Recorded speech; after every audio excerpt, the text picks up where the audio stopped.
And lo and behold, Andy, are you live? I'm live. I'm live. Here we are.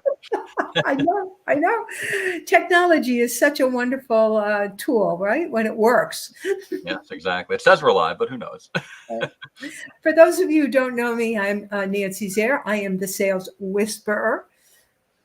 I'm Andrew Winnig. I am the elevator pitch coach, and we're excited to be here with you today. We're talking, we got a match your message to your market program coming up, and we wanted to talk a little bit about what's going to be going on in that and talk today about your ideal client and how to come up with your ideal client. And everyone, people struggle and think it's a thought exercise, got to think really hard about this, but Nancy and I come at it from two different ways, but we really don't believe it should be a struggle. Like it's pretty obvious, and that helps people. Once you know your ideal client, then you can set all your marketing and your sales messaging and all that. So I'm excited to be talking about this with you today, Nancy. And I want to talk a little bit, Andy, about why it is a struggle, and meaning people resist. I think there's maybe two parts to the struggle. The first part is that there is a sincere resistance to niche. People want to basically be generalists, where there's something called FOMO, fear of missing out. And because of that, people are reluctant to name their audience because they think that's going to limit their ability to attract people, to attract clients. People are worried about that, and it's a lot of the work that I spend with my clients, reminding them that if you're too general, people don't put themselves into the story. It's when you tell specifics that people can actually respond to it. I like to tell the story about coming back from a vacation. You come back from vacation. How was it? Oh, great. We had lunch, and then we did an activity, and then we had dinner, and then we went to bed. Like there's nothing like that could be any vacation at all. Versus, my kid decided not to pack any underwear, and so we were at Disney World, and then all of a sudden you have triggers that people can hang on to.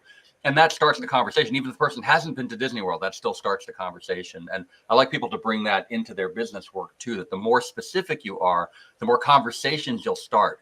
And the conversations are really where the opportunities come from.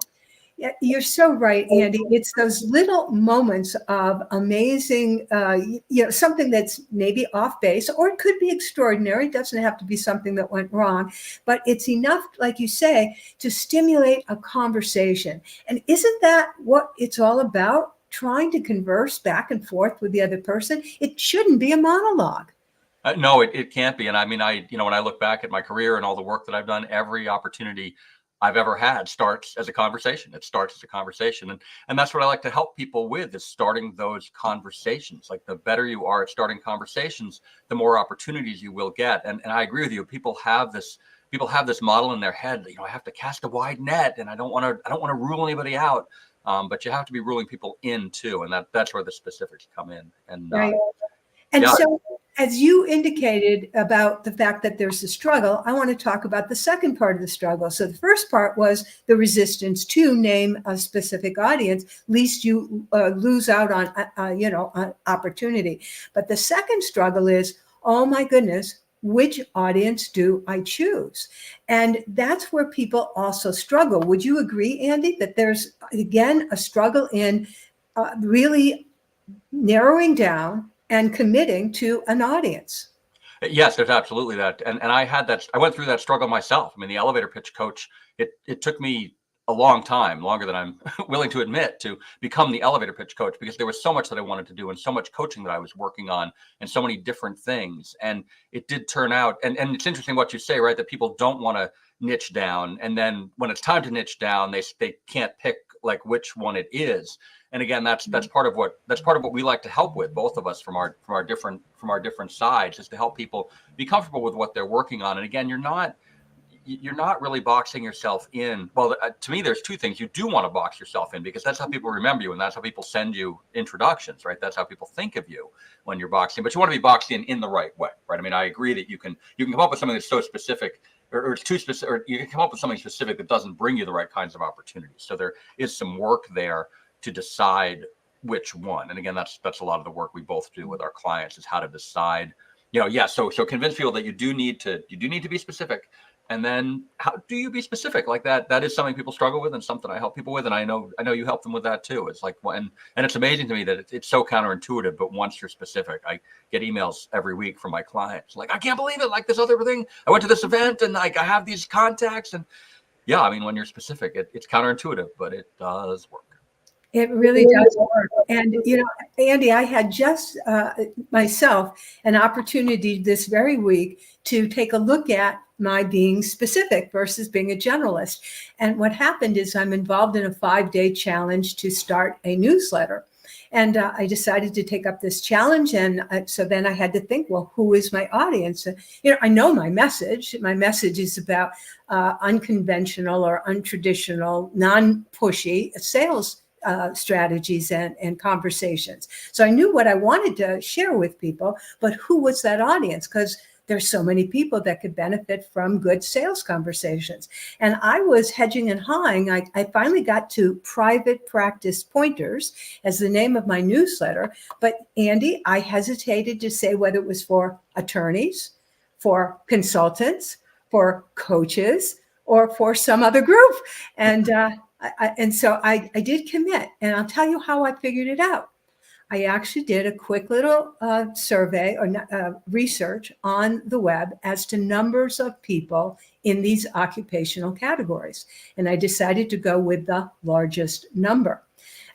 So hence, that's how I'm starting out. And you know what? I can have private practice pointers for all the different groups I've just identified. But let me start with one.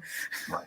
Yes, and I did the same thing. I was a leadership coach when I started off. I was doing a leadership newsletter one week and an elevator pitch newsletter the other week, and it was really confusing for my audience, I got to say. But the thing for me was, because I don't, as long as you have some metric for choosing, I think that's fine. And my metric was that I was getting much better responses from the elevator pitch. Like the leadership stuff was not resonating, but the elevator pitch stuff was resonating, and I think that's an important part of it too. Especially for marketing, right? I mean, we're not suggesting that you only have pointers for lawyers or accountants or whoever it is, right? You have pointers for anybody, but when you're specific about who it's for, that helps people understand. And I'm sure you'll have people from other professions on that list because they'll see them, right? Again, if it's a lawyer thing, people are like, well, some of the stuff I do is similar to lawyers, like that might make sense. People are worried, people are gonna be like, oh no, a lawyer, well, that's not for me. But it actually works the other way. I'm sure you see it practice. It works the other way, like when you're. Yeah, it's fascinating. It's fascinating. So I just want to share with the audience why it is that I teamed up with Andy, because this fellow is amazing. As he indicated just a few minutes ago when we were talking about, finding your audience and so forth, he said you want to make a message that stands out, right? That gets the other person to say, "Ooh, that was interesting. Tell me more."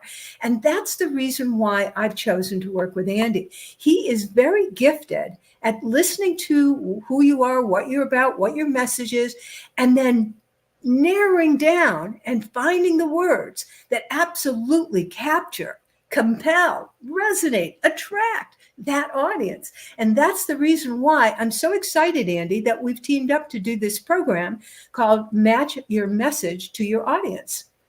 And Nancy, I'm equally excited because my work, as you just nicely described, is to bring people in, right? I'm trying to get people into better conversations. And then what happens is you're in this conversation, but people don't like selling, like consultants especially, they feel icky when they're selling.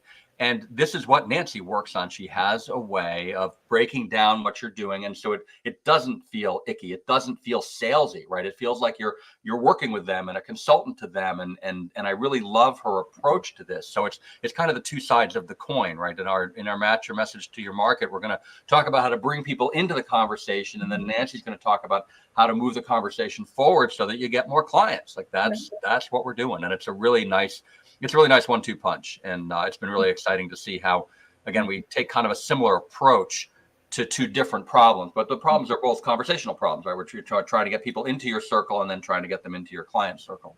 And it's really, so I'm really excited to be working with Nancy on this as well. I'm so glad we're teaming up for this. Yeah. And besides the fact that we're going to help you with that ideal audience and your message to that ideal audience, we have a few other tricks up our sleeve. What are some of the other things we plan to cover during that workshop, the 90-minute workshop? Yeah, well, again, the thing I'm excited to work with Nancy on is we're talking about buyer behavior. Like, how do you know what kind of buyer? And we've all had people who, we start working with them and then they disappear, or, we don't hear from them, or they're really excited and they don't come back. And Nancy's got this really nice way, like they're 2s, 4s, 6s, or 8s, depending on how many times you got to touch them. And based on how many times you got to touch them, that's the kind of words that you use. And so now you can get excited when people don't get back to you. It's like, oh, they're not a 2. Like, we know they're going to be a 4, 6, or 8. And so you have this way of working it through. So you're going to find out what your buying style is. And the other mistake, Nancy, we've talked about, that a lot of people assume that people have their own buying style. Like, I've worked with one client, and he's a really slow, methodical thinker guy. And I know he's missing out on folks that'll sign up immediately because he wants people to think about it. He's like, no, don't tell me now. You know, people are like handing him their credit card, and he's like, don't tell me now. I want you to wait for it. And you lose them right now. He's lost them. And so he could have more sales if he was willing to understand his buying style and then understand their buying style and find the match in between those two. So that's one of the things we'll be talking about. Yeah, and I'm smiling too, because just the opposite is true. The person who's very fast, that the person who needs to think about it and process it is just as repelled. Like, no, this won't work for me. So they're also losing out. Yeah. So this workshop, you're going to walk away with some real deliverables, which is your message and your knowledge of your ideal market. And for so many of us, because it is a struggle, that in itself alone, Andy, is worth thousands of dollars. Am I right? Yeah. Yes, it is.